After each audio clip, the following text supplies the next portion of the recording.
Hello दोस्तों, कैसे हैं आप सभी लोग। आशा है आप सभी लोग बहुत ही बेहतर होंगे। आप लोगों की तैयारी भी बहुत ही बेहतर तरीके से चल रही होगी। आज हम लोग बहुत ही इम्पोर्टेंट टॉपिक को डिस्कस करने वाले हैं। देखिए, पिछली बार भी मैंने आप लोगों को यूनिट 9 कराई हुई थी, ठीक है ना। इस बार भी मैं आप लोगों को यूनिट 9 के बहुत ही इंपॉर्टेंट एमसीक्यूज़ कराऊंगा। साथ ही साथ आपको जो बेसिक इन्फॉर्मेशन है, जो देखिए सीधी सी बात ये है कि बचे हैं अपने पास सिर्फ 1 महीने और 15 दिन, है ना।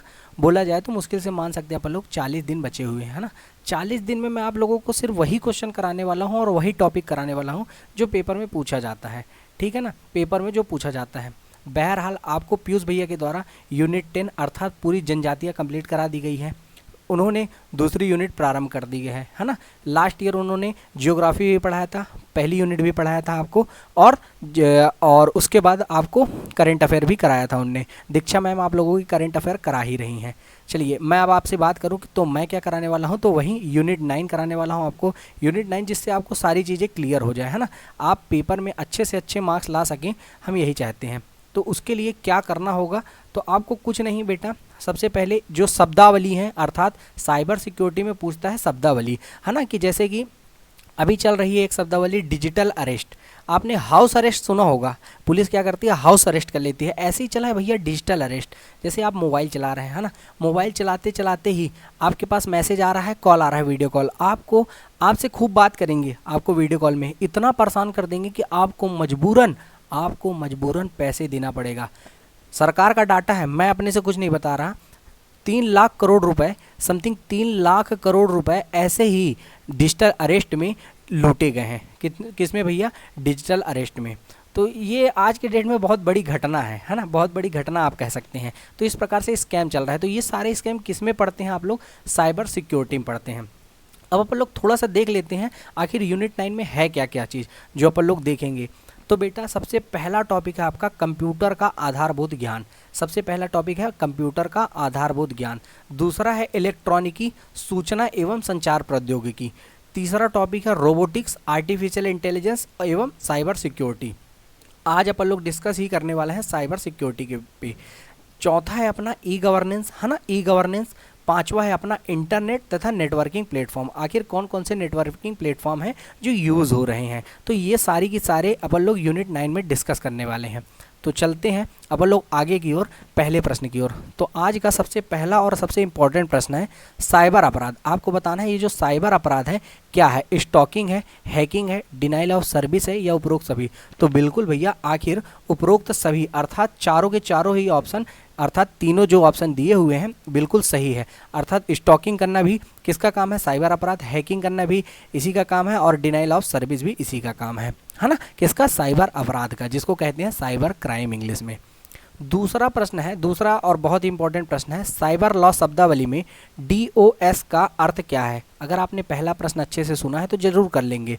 डिस्क ऑपरेटिंग सिस्टम, दूरस्थ ऑपरेटर सेवा, डेनियल ऑपरेटिंग सिस्टम या इनमें से कोई नहीं। तो बिल्कुल बेटा इसका उत्तर होगा इनमें से कोई नहीं, क्योंकि मैंने आपको जस्ट बताया डिनाइल ऑफ सर्विस होता है इसका। क्या होता है भैया, इसमें फुल फॉर्म इसका क्या होता है, DOS का, डिनाइल ऑफ सर्विस, अर्थात सर्विस, इसको हिंदी में बोलते हैं सर्विस आघात की मनाही, है ना, सर्विस आघात की मनाही, है ना, डिनाइल ऑफ सर्विस अटैक, ठीक है ना बेटा। अगला प्रश्न अपन देखते हैं।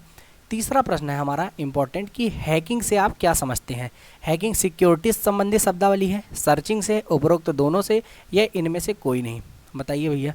तो भैया हैकिंग शब्दावली है भैया साइबर सिक्योरिटी से, है ना, साइबर सिक्योरिटी संबंधित शब्दावली है।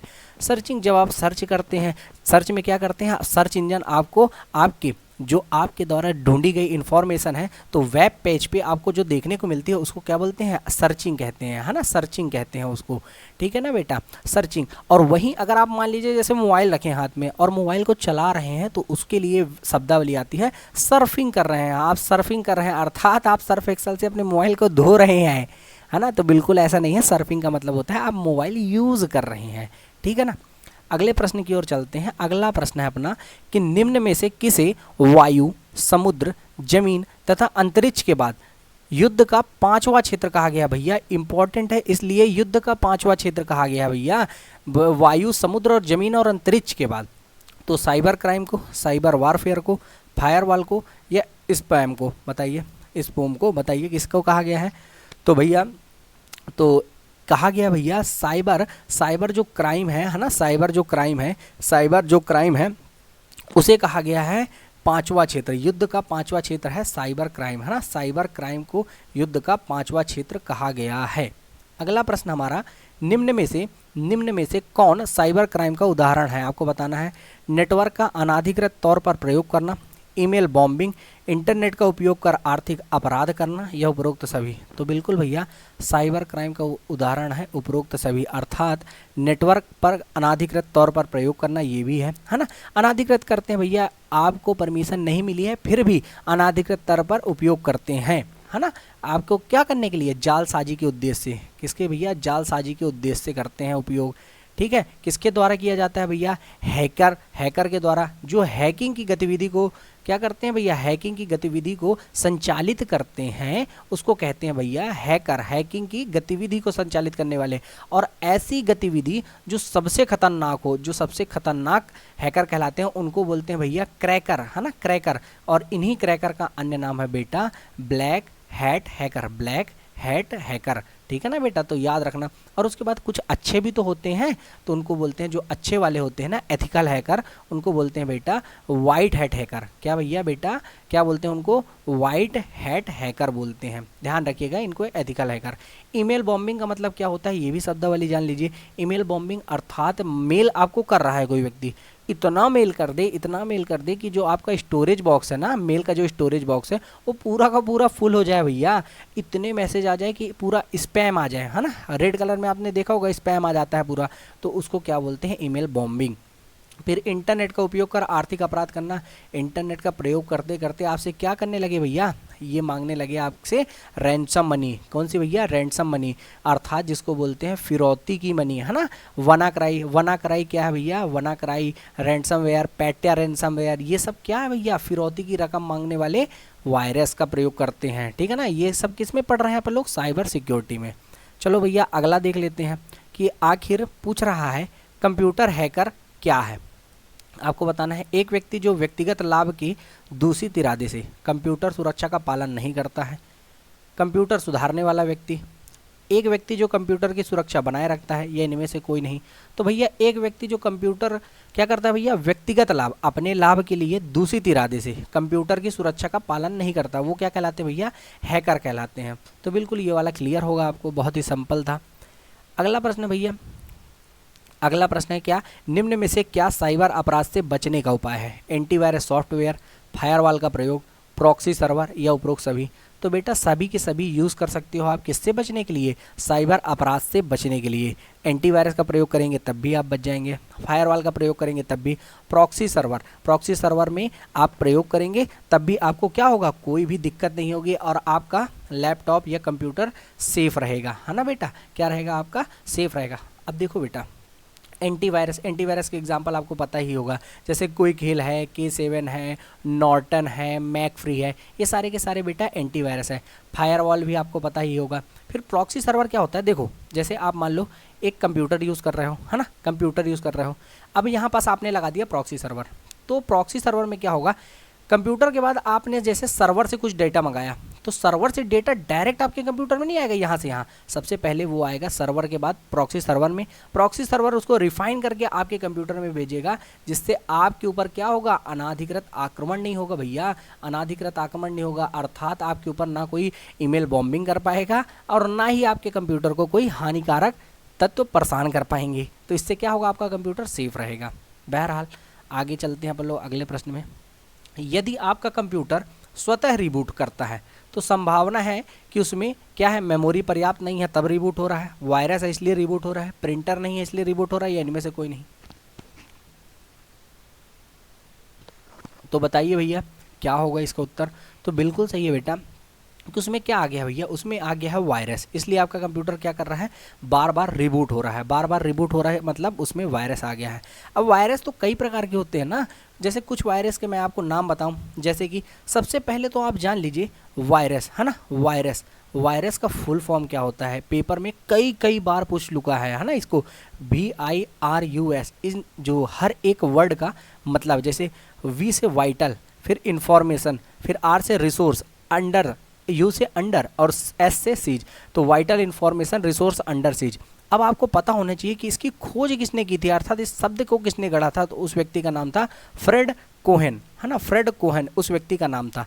आपसे ये भी पूछ लेता है पेपर में, ये जो वायरस है ना वो क्या है, तो ये कंप्यूटर प्रोग्राम है। कंप्यूटर में जैसे प्रोग्राम डाले जाते हैं ना, तो ये कंप्यूटर के द्वारा एक ऑर्गेनाइज्ड क्या है, प्रोग्राम है, कंप्यूटर प्रोग्राम है। तो बता देना भैया वायरस क्या है, कंप्यूटर प्रोग्राम है। अब मैं आपसे बोल रहा था कि कुछ वायरस के नाम आपको बता देता हूँ, तो बिल्कुल बता देता हूँ। अब बोला है भाई साहब तो बताएंगे ही बताएंगे, है ना, सर ने बोला है तो सर बताएंगे ही बताएंगे, है ना। तो चलिए मैं आपको बता देता हूँ कुछ वायरस के नाम। जैसे कि देखिए एक वायरस का नाम है क्रीपर, ठीक है ना, वो क्रीपर जिसको किसने खोजा था भैया, बॉब थॉमस ने खोजा था। किसने बेटा, बॉब थॉमस ने खोजा था, बॉब थॉमस ने खोजा था। कब, 1971 में। एक बहुत ही इंपॉर्टेंट वायरस है जिसके कहते हैं भैया सी ब्रेन वायरस। क्या नाम है भैया, सी ब्रेन वायरस, जिसको फारूकी ब्रदर्स, दो ब्रदर थे पाकिस्तान के, उनका नाम था फारूकी ब्रदर्स, पाकिस्तान के थे, दोनों ने एक वायरस की खोज की थी जिसे क्या कहते हैं भैया, सी ब्रेन वायरस कहते हैं। फिर क्रिप्टो लॉकर वायरस, कौन सा वायरस बेटा, क्रिप्टो लॉकर वायरस। तो इस प्रकार कुछ वायरस के नाम है, मैं आपको आगे और भी वायरस के नाम बताऊंगा, ठीक है ना। बहरहाल अगले प्रश्न पे चलते हैं। अगला प्रश्न बहुत इंपॉर्टेंट है कि आपको बताना है कंप्यूटर वायरस है क्या है भैया, ये मैं आपको बता चुका हूँ। तो भैया कंप्यूटर वायरस एक क्या है, कंप्यूटर वायरस एक सॉफ्टवेयर प्रोग्राम है, ठीक है ना। कंप्यूटर वायरस एक सॉफ्टवेयर प्रोग्राम है, ठीक है ना। प्रोग्राम के द्वारा इसको क्या किया जाता है, इनबिल्ड किया जाता है। आपको बताना है वह गोपनीय कोड जो कुछ प्रोग्रामों में प्रविष्ट प्रतिबंधित करता है क्या कहलाता है। तो पासवर्ड, एक्सेस कोड, पासवर्ड या एंट्री कोड। तो दो बार लिखा है भैया पासवर्ड, तो पासपोर्ट लिखा है, सॉरी मैं गलत पढ़ रहा था, क्योंकि इसका उत्तर होगा पासवर्ड, इसलिए हमारी जुबान पे आ रहा था भैया क्या, पासवर्ड, ना कि जुबा केसरी, ठीक है ना। जुबा केसरी नहीं आता है ना, शोभा भी नहीं देता, नहीं पता लोग खाते क्यों हैं। बहरहाल क्या करना है। अगला प्रश्न है साइबर क्राइम का कार्य है, आपको बताना है साइबर क्राइम का कार्य है स्टॉकिंग, हैकिंग, सर्विस आघात की मनाही या उपरोक्त सभी। तो भैया साइबर क्राइम का सारे के सारे प्रकार है, ये सबसे पहला प्रश्न ही और वो क्वेश्चन रिपीट हो गया है, ठीक है ना। सर्विस आघात की मनाही लिखा है यहाँ पास, वहाँ पास लिखा था denial of service attack, okay. अगला प्रश्न है बेटा कि निम्न में से कौन कंप्यूटर वायरस का एक वैध पेज है, आपको बताना है कौन सा है। केवल प्रोपेगेशन, फिर एग्जीक्यूटिंग, है ना, केवल प्रोपेगेशन एग्जीक्यूटिंग, या केवल डॉर्मेट प्रोपेगेशन या ट्यूरिंग, या केवल डॉर्मेट प्रोपेगेशन ट्रिगरिंग या एग्जीक्यूटिंग, या केवल ट्रिगरिंग या एग्जीक्यूटिंग। तो बेटा सारी की सारी, है ना, केवल डॉर्मेट प्रोपेगेशन और ट्रिगरिंग एग्जीक्यूटिंग, ये सारे के सारे एक वैध पेज हैं किसके, कंप्यूटर वायरस के, ठीक है ना, ध्यान रखिएगा। अगला प्रश्न है वेलकम टू द डॉगयान, वेलकम टू द डॉगयान, ये भैया बताना है किस वायरस की पहचान है, बताइए। ब्रेन, स्कोर्स, रेन ड्रॉप, या इनमें से कोई नहीं। तो भैया जो सबसे पहले नाम बताया था ना मैंने आपको, सी ब्रेन, तो भैया सी ब्रेन वायरस का क्या कहता है भैया, ये वेलकम टू द डॉगयान। आप देखिए इसको पढ़ के भी देखिए, संदेश अर्थात मैसेज की बात कर रहा है ये, कि जब मैसेज आता है तो क्या बोलता है, वेलकम टू द डॉगयान, ठीक है ना। आप भी आवाज़ चेंज करके बोलिएगा। चलिए अगला प्रश्न देख लेते हैं अपन लोग कि कंप्यूटर वायरस क्या है। ऐसा वायरस जो मनुष्य के स्वास्थ्य को प्रभावित करता है वो है। ऐसा कंप्यूटर प्रोग्राम जो स्वयं की प्रतिलिपियाँ बनाता है वो है, या उपरोक्त दोनों, या इनमें से कोई नहीं। तो भैया वही है वायरस जो, है ना, क्या करता है भैया, कंप्यूटर प्रोग्राम जो स्वयं की प्रतिलिपियाँ बनाता है ना। तो भैया वायरस को क्या है ना भैया, वायरस को एक होस्ट की ज़रूरत पड़ती है, और जबकि वॉर्म को, जैसे वॉर्म होता है ना, वॉर्म को होस्ट की ज़रूरत नहीं पड़ती है। तो ध्यान रखिएगा, कभी कभी पूछ लेता है ये बेसिक चीज़ें भी। फिर आपको बताना है जो स्पैम है ना, स्पैम SPAM किस विषय से संबंधित है, संगीत से है, मूविंग से है, डिलीटिंग से है, या मॉनिटरिंग से है, भैया बताइए। तो भैया ये डिलीटिंग, फाइलों को डिलीट करने का काम करता है, अर्थात कौन भैया, ये स्पैम जो करता है फाइलों को डिलीट करने का काम कौन करता है भैया, यही करता है अपना कौन, स्पैम, ठीक है ना। और किससे संबंधित है भैया, साइबर क्राइम से जुड़ी हुई एक शब्दावली है। अगला प्रश्न है फायरवॉल का मुख्य कार्य क्या है, कोपिंग, मूविंग, डिलीटिंग, या मॉनिटरिंग। तो फायरवॉल भैया मॉनिटरिंग करता है कि भैया अनावांछित मैसेज, अनावांछित मेल या अनाधिकृत आक्रमण ना हो किस पे, आपके नेटवर्क पे अनाधिकृत आक्रमण ना हो, तो उससे सुरक्षा प्रदान करता है भैया फायरवॉल, है ना, फायरवॉल। देखो बेटा, अगर मैं क्रम में जमाना चाहूँ तो एंटीवायरस सबसे पहले लिखूंगा, फिर उसके बाद एंटीवायरस से भी ज़्यादा सिक्योर चाहिए ना, तो बेटा आपको फायरवॉल लगवाना पड़ेगा, ठीक है ना। तो आप याद रखिएगा, है ना, आप याद रखिएगा। अगला प्रश्न है हमारा, संचार नेटवर्क, है ना, संचार नेटवर्क प्रणाली में फायरवॉल का प्रयोग निम्न में से किससे बचाता है? वायरस आक्रमण से बचाता है, अनाधिकृत आक्रमण से बचाता है, डाटा ड्रिवन आक्रमण से बचाता है, या अग्नि आक्रमण से? बताइए। जो कम्युनिकेशन नेटवर्क है उसमें फायरवॉल का प्रयोग निम्न में से किससे बचाता है? तो भैया नेटवर्क में बताइए भैया, किससे बचाता है संचार नेटवर्क में? तो भैया अनाधिकृत आक्रमण से बचाता है। क्या करता है भैया? अनाधिकृत आक्रमण से बचाता है।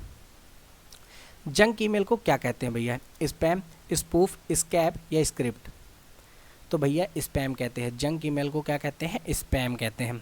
अगला प्रश्न है, निम्न में से कौन सा द्वेषपूर्ण सॉफ्टवेयर प्रोग्राम जो कंप्यूटर उपयोगकर्ता के विरुद्ध जासूसी की तरह कार्य करता है? भैया जासूसी की तरह काम करता है भैया, कौन सा? पैकेट स्निफिंग, स्पाईवेयर, वॉर्म, या इनमें से कोई नहीं? तो भैया कौन सा है आखिर? स्पाईवेयर, है ना। स्पाई का मतलब ही होता है भैया जासूस। तो थोड़ा बहुत भी आपको इंग्लिश के वर्ड पता होंगे तो आप जरूर लगा लेंगे प्रश्न का उत्तर। आपको बताना है निम्न में से मालवेयर का उदाहरण है स्पाईवेयर, ट्रोजन हॉर्स, वॉर्म या उपरोक्त सभी? तो मालवेयर का उदाहरण कौन सा है भैया? वॉर्म का तो मैंने आपको बता दिया, होस्ट की जरूरत नहीं पड़ती जिसे। बेसिकली मालवेयर का उदाहरण है भैया कौन सा? Trojan horse. ट्रोजन हॉर्स, है ना, ट्रोजन हॉर्स को कहते हैं मालवेयर। मालवेयर का आपसे पूछ सकता है बेटा फुल फॉर्म क्या होता है, तो आप बता देना मालवेयर का फुल फॉर्म होता है मैलिशियस, है ना, बता देना मैलिशियस सॉफ्टवेयर, है ना, मैलिशियस सॉफ्टवेयर मालवेयर का फुल फॉर्म होता है, मैलिशियस सॉफ्टवेयर। ओके। अगला प्रश्न है कि शब्द खालिस्तान का आशा है एक ऐसा व्यक्ति जो बिना किसी प्राधिकरण के कंप्यूटर सिस्टम में सेंध लगाकर घुसता है, जालसाजी के उद्देश्यों के लिए जानबूझकर वेबसाइट को विकृत करता है। स्टैकर, क्रैकर, हैकर या वाइट हैट हैकर? तो कौन होता है भैया? तो भैया कौन होता है वो आखिर जालसाजी के उद्देश्य? तो वो होता है बेटा क्रैकर। क्रैकर मैंने आपको शुरू में ही बताया था, वही है क्रैकर जिसे कहते हैं ब्लैक हैट हैकर, ठीक है ना। ब्लैक हैट हैकर को ही क्रैकर कहते हैं। क्या करता है ये? प्राधिकरण के कंप्यूटर सिस्टम में सेंध लगाकर घुसता है। किस उद्देश्य से? तो उसका उद्देश्य है जालसाजी, अखर फ्रॉड ही करना भैया, फ्रॉड करना इसका काम है ना, फ्रॉड करना इसका काम है, इसलिए आपके कंप्यूटर में घुस रहा है। अगला प्रश्न है, प्रॉक्सी सर्वर का प्रयोग किया जाता है। देखो प्रॉक्सी सर्वर के बारे में आपको शुरू में समझाया था, ठीक है। अब आप लगाइएगा सही उत्तर। टीसीपी आईपी देने के लिए, डाटाबेस एक्सेस के लिए अनुरोध करने के लिए, वेब पेज के लिए क्लाइंट रिक्वेस्ट प्रोसेस करने के लिए, या अनाधिकृत उपयोगकर्ता के खिलाफ सुरक्षा प्रदान करने के लिए? बताइए भैया।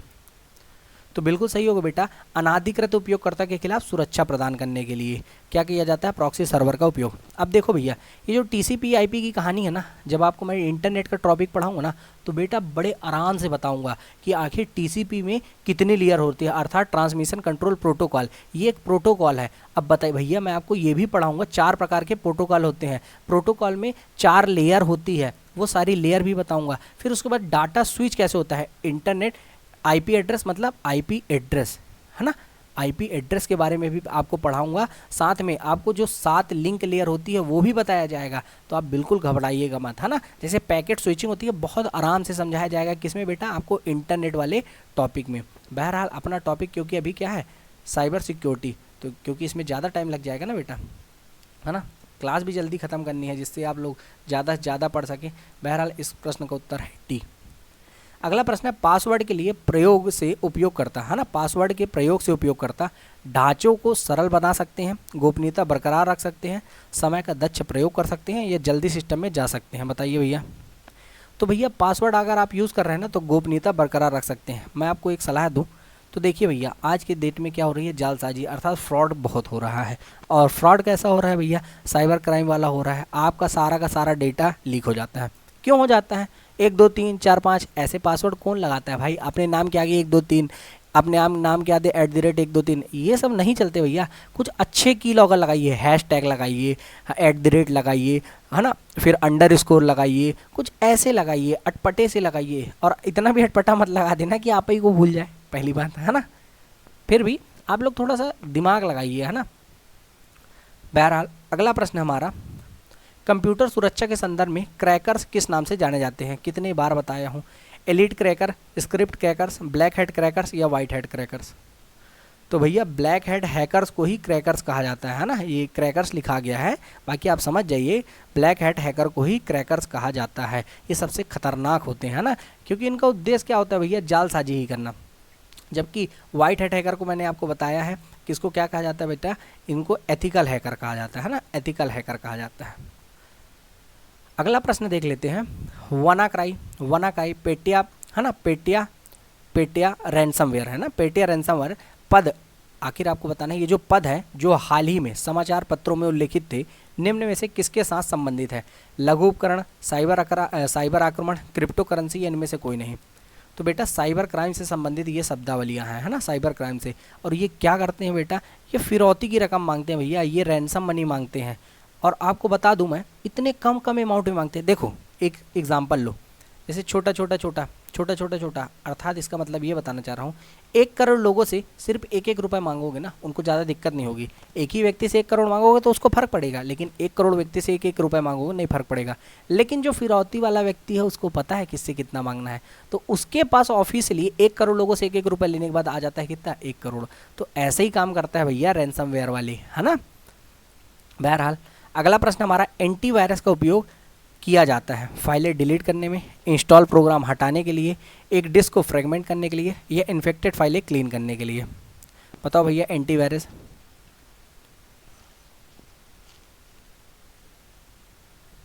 तो भैया बताओ, इन्फेक्टेड फाइलें जो है ना उसको क्लीन करने के लिए किसका काम किया जाता है भैया? एंटीवायरस, है ना। वायरस को हटाने के लिए जिसका प्रयोग किया जाता है उसको बोलते हैं एंटीवायरस। अब एंटीवायरस की बात कर लेते हैं। तो बेटा एंटीवायरस जो शब्द गढ़ा था ना, शब्द गढ़ा था, उस व्यक्ति का नाम था बेटा, है ना, बर्नार्ड रॉबर्ट फिक्स। तो फिक्स कर दो ना भैया, वायरस से बचने के लिए फिक्स कर दो। जबकि वायरस का क्या बताया था मैंने आपको? Fred Cohen. वायरस की खोज किसने की थी? फ्रेड कोहेन ने ही वायरस शब्द को गढ़ा था। एंटीवायरस को किसने गढ़ा? Bernard Robert fix. एंटीवायरस का एक और नाम है भैया वैक्सीन, वैक्सीन भी कहते हैं इसको, वैक्सीन, क्योंकि भैया ये वैक्सीन लगा देता है। वैक्सीन का मतलब होता है टीका, है ना, वैक्सीन का मतलब होता है टीका, अर्थात मैं उसको हिंदी में बता रहा हूँ। टीका, टीका क्या करता है भैया? टीके की अगर मैं स्वास्थ्य के क्षेत्र में परिभाषा बताऊँ आपको, तो बेटा जीवित या मृत पैथोजन है जो शरीर में जाकर क्या करता है? आपको इम्यूनिटी, अर्थात इम्यूनिटी बूस्ट कर देता है, रोग प्रतिरोधक क्षमता। ऐसे ही वायरस से बचने के लिए एंटीवायरस डालता है जो कि क्या करता है? आपको वायरस नहीं आने देता, ठीक है ना। जैसे टीका ही जब हमारे शरीर में लग जाता है, जैसे कि पोलियो, पोलियो 2 प्रकार से दिया जाता है, एक इंजेक्टिबल, एक ओलियो। जैसे ओपीवी सुना होगा आपने, जीवन की 2 बूंद। इंजेक्टिबल मतलब आप इंजेक्शन के माध्यम से भी पोलियो का टीका लगाया जाता है। तो इस प्रकार से आप समझ सकते हैं, चीज़ों को तोड़ तोड़ के पढ़ेंगे आप अगर, है ना, सब्जेक्ट से को रिलेट करके, आपको जरूर आएगा समझ में। हर सब्जेक्ट को आपको बस को रिलेट करना है, हर एक सब्जेक्ट एक दूसरे से क्या है भैया? रिलेटेड है ना। कहते हैं ना साइंस भी, ये कंप्यूटर भी साइंस में ही आता है और साइंस में सिखाया जाता है क्या करना बेटा? क्रमबद्ध अध्ययन, है ना, क्रमबद्ध अध्ययन करना है आपको। और स्ट्रेटजी आपको कैसी बनानी है जिससे कम समय में आपको ज़्यादा से ज़्यादा लाभ मिले। बहरहाल वैक्सीन की खोज किसने बताया? फ्रेड कोहेन ने। एंटीवायरस की बर्नार्ड रॉबर्ट फिक्स ने, इसको वैक्सीन भी कहा जाता है। और आपको मैं अगर बताऊं तो जैसे मैंने आपको क्या बताया था, वायरस क्या होता है भैया? कंप्यूटर प्रोग्राम होता है, जबकि एंटीवायरस क्या होता है? यूटिलिटी सॉफ्टवेयर होते हैं। कैसे होते हैं बेटे? Utility software. आपको पता होगा कि जैसे एंटीवायरस 3 महीने 6 महीने के लिए होते हैं। जैसे कि एग्जाम्पल भी याद रखिएगा, जैसे इसके एग्जाम्पल है भैया, जैसे एवास्ट हो गया, बिट डिफेंडर हो गया, नॉर्टन हो गया, मैकफ्री हो गया, K7 हो गया, 360 डिग्री हो गया, है ना, 360 डिग्री टोटल सिक्योरिटी हो गया, कैस्पर स्काई हो गया, है ना, कैस्पर स्काई। इस प्रकार से आपको याद रखना है क्या? एंटीवायरस के नाम। आपको बताना है इंफॉर्मेशन सिक्योरिटी में CIA का पूर्ण रूप क्या है? Cost information agency, confidentially, integrity, availability, confidentiality ही लिखा है, sorry, integrity, availability, criminal investigation agency. तो भैया यही है कॉन्फिडेंशियलिटी, शब्द भी नहीं आ रहा है ना, इंटीग्रिटी, अवेलेबिलिटी। बहरहाल आप याद रखिएगा, गोपनीयता, है ना, अखंडता और उपलब्धता। अब भैया हिंदी वाले हैं ना, हिंदी है क्योंकि पेपर भी हमको हिंदी में लिखना पड़ता है ना। तो बहरहाल आप याद रखिएगा, गोपनीयता, अखंडता, और उपलब्धता, ठीक है ना। तो इसको आप याद रखिएगा। लेकिन आपको बताऊं मैं तो कंप्यूटर बेटा, कंप्यूटर ऐसा सब्जेक्ट है जिसमें आपको कुछ भी हो, हिंदी में क्लिष्ट भाषा लिखी होगी, आपको इंग्लिश पढ़ना ही है ना। इस यूनिट में मैं आपको बोल रहा हूँ बार बार इंग्लिश। देखिए वैसे तो माना जाए तो हिस्ट्री के अलावा आप सारे सब्जेक्ट पढ़ सकते हैं इंग्लिश में, हिस्ट्री के अलावा, क्योंकि हिस्ट्री में ना ड्राफिट बहुत ज़्यादा चेंज आता है हिस्ट्री में, क्योंकि जैसे वंश डायनेस्टी बाकी सब्जेक्ट में इतना नहीं आता है ना, ड्रामेटिकली चेंज नहीं आता, लेकिन हिस्ट्री में आ जाता है। तो बाकी सब्जेक्ट को आपको पढ़ना चाहिए, जिससे क्या होगा, आपकी इंग्लिश भी अच्छी होगी, क्योंकि देखिए हिंदी के पेपर में आपको कन्वर्सेशन आनी ही है। चलिए अगले प्रश्न में देखते हैं। वाईफाई को हैक करने के लिए किस टूल का प्रयोग किया जाता है? एयर क्रैक एनजी का, स्नॉट का, वायर शार्क का, या इनमें से कोई नहीं?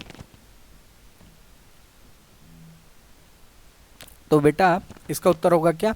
एयर क्रैक एनजी, है ना, एयर क्रैक एनजी का प्रयोग किया जाता है, ठीक है ना, एयर क्रैक एनजी का वाईफाई को हैक करने के लिए, है ना। वाईफाई अर्थात वायरलेस फिडिलिटी, है ना, वाईफाई का फुल फॉर्म है वायरलेस फिडिलिटी, है ना, यही है। बताइए भैया, आप लोगों को कमेंट करके बताना है। चलिए आगे देखते हैं। असुरक्षित प्लगइन का दूसरा नाम क्या है? असुरक्षित प्लगइन का सॉफ्टवेयर, हार्डवेयर, मालवेयर या फॉर्मवेयर? तो भैया असुरक्षित प्लगइन का नाम है मालवेयर, है ना। मालवेयर क्या कहते हैं? असुरक्षित प्लगवेयर को। अगला प्रश्न है, निम्न में से कौन एंटीवायरस है? ये सारे के सारे तो मैंने आपको बता ही दी है। क्विक हिल भी है, K7 भी है, नॉर्टन भी है ना, अर्थात उपरोक्त सभी। इसके अलावा ही मैं आपको बता दूं तो एवास्ट आप याद रखना बेटा, एवास्ट भी है। फिर उसके बाद आप याद रखना बिट डिफेंडर, है ना, बिट डिफेंडर भी है आपका। बिट डिफेंडर के अलावा भी आप याद रखिएगा AVG भी है। फिर 360 degree total security, 360 degree total security. फिर आपको मैंने बताया था कैस्पर स्काई, है ना, कैस्पर स्काई भी याद रखिएगा आप। फिर डिफेंडर डिफेंड करने वाला, तो डिफेंड करने वाला कौन है भैया? एंटीवायरस डिफेंड करने वाला है। फिर वी रोबोट भी है ना, वी रोबोट, वी से आप याद रखिएगा, वी मतलब वायरस और रोबोट, वी रोबोट। फिर उसके बाद आप याद रखिएगा, यहाँ नहीं लिखा हुआ है तो मैकफ्री भी बहुत ज़्यादा चलता है, मैकफ्री भी है ना, मैकफी भी है। मैकफी के अलावा आप याद रख सकते हैं कौन सा? नेट प्रोटेक्टर, है ना, कौन सा बेटा? Net protector. तो ये कुछ एग्जाम्पल है जो मैंने आपको बताया एक्स्ट्रा, है ना। आप अगर लिख रहे हो तो लिख लीजिए, या आप सुन भी सकते हैं बस। कंप्यूटर में फैलने वाला वायरस आपको बताना है कौन सा है? एंट है, हार्डवेयर है, कंप्यूटर प्रोग्राम है, या सिस्टम सॉफ्टवेयर? तो मैंने आपको बता चुका है क्या है भैया? कंप्यूटर प्रोग्राम है ना। कंप्यूटर में फैलने वाला वायरस क्या है? कंप्यूटर प्रोग्राम है। फ्रेड कोहेन ने क्या किया था? इस शब्द को गढ़ा था। एक जानबूझकर विघटनकारी सॉफ्टवेयर जो कंप्यूटर से कंप्यूटर तक फैलता है उसे क्या कहते हैं भैया? वायरस, ईमेल, सर्च इंजन या चैट सॉफ्टवेयर? तो भैया क्या फैलता है भैया? वायरस, कंप्यूटर से कंप्यूटर। आपसे पूछ ले बेटा तो कि ईमेल का आविष्कार किसने किया था, तो बता देना भैया रे टॉमलिंसन ने किया था। किसने? रे टॉमलिंसन ने किया था। आप बिल्कुल टेंशन मत लीजिएगा, ईमेल के बारे में भी सारी चीज़ें पढ़ेंगे कि आखिर ईमेल का आविष्कार कब किया गया, किसने किया गया, आखिर इसमें BCC क्या होता है, CC क्या होता है, ईमेल भेजने वाले को क्या कहा जाता है, सारी चीज़ें मैं आपको बताऊंगा। लेकिन किसमें? जस्ट अगले वाले टॉपिक में, जिसका नाम क्या है? इंटरनेट, है ना, इंटरनेट। तो जुड़ना मत भूलिएगा नेक्स्ट क्लास में। अगला प्रश्न है, जब किसी वेबसाइट के ग्राहक नकली नेटवर्क यातायात के बाढ़ के कारण इसे एक्सेस करने में असमर्थ होते हैं, क्या करते हैं? असमर्थ, तो इन्हें किस नाम से जाना जाता है? Cracking, Trojan horse, denial of service attack, या इनमें से कोई नहीं? तो भैया डिनाइल ऑफ सर्विस अटैक हो जाता है ना जब, तो डाटा को एक्सेस नहीं कर पाते हैं, है ना, डाटा को एक्सेस नहीं कर पाते हैं, तो इसको क्या कहते हैं? Denial of service attack. अगला प्रश्न है, crime and criminal tracking network and system, जिसको कहते हैं CCTNS प्रोजेक्ट से संबंधित सही विकल्प आपको बताना है कौन सा है। यह प्रोजेक्ट 2009 से प्रारंभ किया गया। इसका उद्देश्य पुलिस की दक्षता और प्रभावशीलता को बढ़ाने हेतु एक व्यापक और एकीकृत प्रणाली तैयार करना है। राष्ट्रीय E-गवर्नेंस योजना के अंतर्गत एक मिशन मेड प्रोजेक्ट है, या उपरोक्त सभी? तो भैया उपरोक्त सभी के सभी। आपको बता दूं मैं कि मिशन मोड प्रोजेक्ट अर्थात MMP कितने चल रहे हैं? 31 चल रहे हैं, ठीक है ना बेटा। क्या चल रहा है? 31 मिशन मोड प्रोजेक्ट, जो किसके लिए चल रहे हैं बेटा? तो E-गवर्नेंस के लिए चल रहे हैं। E-गवर्नेंस को बेहतर करने के उद्देश्य से चल रहे हैं कितने? अगर आपको बताऊं CCTNS, तो भैया सतर्कता आयोग का नाम आपने सुना होगा। सतर्कता आयोग के जरिए इसको क्या कहा जाता है? कंट्रोल किया जाता है CCTNS को, ठीक है ना, आप ध्यान रखिएगा। एक और ऐप है जिसके द्वारा पुलिस क्या करती है, अपने अपराधियों पर नियंत्रण रखती है, जिसका नाम है, उसके लिए उन्होंने एक पोर्टल बनाया है विज्ञे, अर्थात इसका फुल फॉर्म है विजिलेंस आई। विजिलेंस मतलब निगरानी रखना, है ना, निगरानी रखना, तो विजिलेंस आई अर्थात विज्ञे नामक पोर्टल भी लॉन्च किया है इनने। और बेटा मैं आप लोगों को जो एआई पढ़ाऊंगा और रोबोटिक्स पढ़ाऊंगा ना, वो आपको जैसे पिछले बार पढ़ाया था इस बार भी, लेकिन इस बार चेंज होगा। एआई रोबोटिक्स आपको मैं करंट बेस्ड एआई रोबोटिक्स पढ़ाऊंगा, क्योंकि जो प्रश्न पूछता है ना वो करंट बेस में ही पूछता है। जैसे चैट जीपीटी अभी का हाल ही का है ना, तो ओपन एआई ने बनाया है, तो ऐसे मैं आपको नई चीज़ें बताऊंगा, आखिर एआई में क्या क्या नया आया, रोबोटिक्स में क्या क्या नया आया, क्योंकि उसको नहीं पूछना कि किस लॉ पे काम करता था, क्या कैसा है, उसको पूछना है नया क्या है भाई, वो नया जानना चाहता है, ठीक है ना, तो मैं आपको नया बताऊंगा। अगला प्रश्न है, राष्ट्रीय साइबर अपराध रिपोर्टिंग पोर्टल का प्रारंभ कब हुआ? 2016 में, 2019 में, 2014 में या 2017 में? बताइए। राष्ट्रीय साइबर अपराध रिपोर्टिंग पोर्टल का प्रारंभ कब हुआ? आपके सामने ऑप्शन दिया हुआ है 2016, 2019, 2014, 2017, तो बिल्कुल सही उत्तर होगा बेटा 2019, ठीक है ना। 30 अगस्त 2019 को प्रारंभ किया गया था। चलिए अगला प्रश्न देखते हैं। बुडापेस्ट कन्वेंशन किससे संबंधित है? बहुत इंपॉर्टेंट प्रश्न है। तापमान से, शिक्षा से, साइबर क्राइम से या इनमें से कोई नहीं? तो बेटा बुडापेस्ट कन्वेंशन किससे संबंधित है? साइबर क्राइम से संबंधित है। भारत ने इस पर हस्ताक्षर नहीं किए थे, ध्यान रखना बेटा, भारत ने साइबर क्राइम वाले इस पे कन्वेंशन पे हस्ताक्षर नहीं किया है, ठीक है ना। अगला प्रश्न है, किस अधिनियम के तहत सर्ट इन का गठन किया गया है? ये नहीं पूछा जा रहा कि सर्ट इन का गठन कब किया गया, ये पूछा जा रहा है बेटा किस एक्ट के माध्यम से गठन किया गया है, अर्थात अधिनियम, सूचना प्रौद्योगिकी अधिनियम 2000 अर्थात आईटी एक्ट 2000 के अंतर्गत इसका गठन किया गया बेटा 19 फरवरी 2004 को, है ना। सर्ट इनका पूरा फॉर्म है बेटा कंप्यूटर इमरजेंसी रिस्पांस टीम, है ना, इंडिया, है ना, भारतीय कंप्यूटर इमरजेंसी रिस्पांस टीम, ठीक है ना, ध्यान रखना, इनका मतलब इंडियन। निम्न में से कौन सा एक साइबर क्राइम नहीं है? Cyber stacking, online chatting, fishing, identity theft, कौन सा भैया नहीं है? तो भैया आप अगर किसी से बात कर रहे हैं ना, ऑनलाइन चैटिंग कर रहे हैं, फेसबुक, इंस्टा, व्हाट्सअप, तो भैया ये कोई साइबर क्राइम नहीं है, ठीक है ना। जबकि साइबर स्टॉकिंग बिल्कुल है, फिशिंग भी बिल्कुल है, आइडेंटिटी थेफ्ट बिल्कुल है, ठीक है ना। अगला प्रश्न है, कंप्यूटर के क्षेत्र में वायरस का मतलब क्या है? Vital information resource under seize, very intelligence result until resource, viral imported record user source, ये सोर्स लिखा है, very interchange resource under search. तो बताइए भैया, तो मैं आपको शुरू से बताया हूँ, है ना, वायरस का फुल फॉर्म लिखा हुआ vital information resource under siege, ठीक है ना। इसकी खोज किसने की थी? Fred Cohen. अब आपको रट गया होगा, है ना, फ्रेड कोहेन रट गया होगा बेटा, है ना। साथ ही में साथ आपको मैंने ये भी बताया था क्या है, ये कंप्यूटर प्रोग्राम है, याद रखिएगा। एंटीवायरस क्या है? जबकि यूटिलिटी सॉफ्टवेयर है, यूटिलिटी सॉफ्टवेयर है। तो बेटा ये रही आज की आपकी क्लास, आशा है आपको ये क्लास पसंद आई होगी। मिलते हैं नेक्स्ट क्लास में। नेक्स्ट क्लास में मिलेंगे अपन लोग बेटा इंटरनेट वाले लेक्चर के साथ, है ना, इंटरनेट वाले लेक्चर के साथ मिलेंगे। जय हिंद, जय भारत। अपने और अपनों का ख्याल रखिएगा।